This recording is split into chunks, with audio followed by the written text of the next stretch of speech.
Ġi konfermat l-ewwel każ ta' Mpox f'pajjiżna l din is-sena.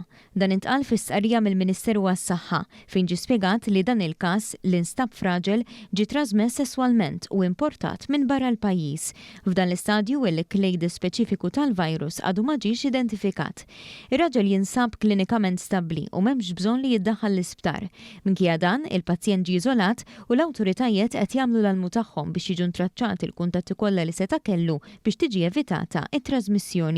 Dwar dan il-każ se tkellimna mas-Supretendent tas-Saħħa Pubblika, il-Professur Charmaine Gauci. Il-bieraħ flaxija kellna informazzjoni li kellna konfermata Mpox case. Din is-sena sa issa ma kellna l-ebda każ li kien konfermat u allura dan il-każ investigajnieh u kien każ li kien importat jiġri dan din l-infezzjoni minn barra minn Malta, però mill-informazzjoni li għandna l-persuna ma kienx qiegħed f'pajjiżi tal-Afrika fejn il-Clade 1 li aktar ta' tħassib għal WHO qiegħda tinfirex. Sentejn ilu lejn tmiem il-pandemija tal-COVID-19, il-monkeypox kienet diġà bdiet tissemma fl-aħbarijiet meta kien hemm tifqigħa kbira tal-virus fl-Afrika, imma anke fl-Ewropa. Anke f'Malta kien hawn 33 każ ikkonfermati li kollha kienu fi stat ta' saħħa tajba u s-sena l-oħra wkoll kien hawn xi każijiet.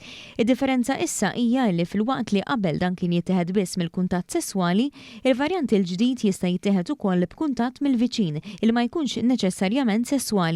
L-awtoritajiet tas-saħħa Maltin jinsabu f'kuntatt kontinwu mat-tobba tal-familja biex kull każ potenzjali jiġi identifikat. U importanti ħafna li l-każijiet li konna jiġu identifikati kmieni, allura aħna kamminna komunika mat-tobba li hemm f'Malta biex aħna nkun nistgħu ninfurmawhom x'inhu għaddej, informajnihom ukoll x'inhu huma s-sintomi, anke batnilhom ukoll xi ritratti tar-rax li huwa tipiku li joħroġ f'dawn il-każijiet u anke informajnihom x'għandhom jagħmlu jekk huma jkollhom xi każ fejn huma jkunu jistgħu jirreferuh biex aħna mbagħad inkun nistgħu nitkellmu iktar mal-pazjent u anke nieħdu t-test u fil-laboratorju tagħna nkun nistgħu nikkonfermaw minn xiex ġejjin dawn is-sintomi fosthom it-testijiet huma tal-Mpox u anke kundizzjonijiet oħrajn. Fil-waqt li saħqet li m'hemm l-ebda loka l-allarm, il-Professur Gauci ħeġġet lill-pubbliku biex jieħu l-prekawzjonijiet u jieħu ħsieb l-iġiene personali, inkluż bil-ħasil tal-idejn b'mod regolari. Din hija sitwazzjoni li hija differenti mill-pandemija li kellna tal-COVID għaliex sa issa mill-informazzjoni li għandna din tiġi trasmessa billi inti jkollok il-close contact mal-persuni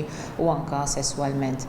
L-importanti hija li n-nies jipprattikaw safer sex, jgħodu iktar attenti, li jkun hemm fiduċja mal-persuni li inti jkollok l-exposure tagħhom jekk tara xi persuna li jkollu xi raxx u speċjalment jekk ikunu qegħdin f'pajjiżi fejn nafu li qiegħda tinfirex din il-marda, noqogħdu attenti u ma jkollniex kuntatti ma' dawn il-persuni.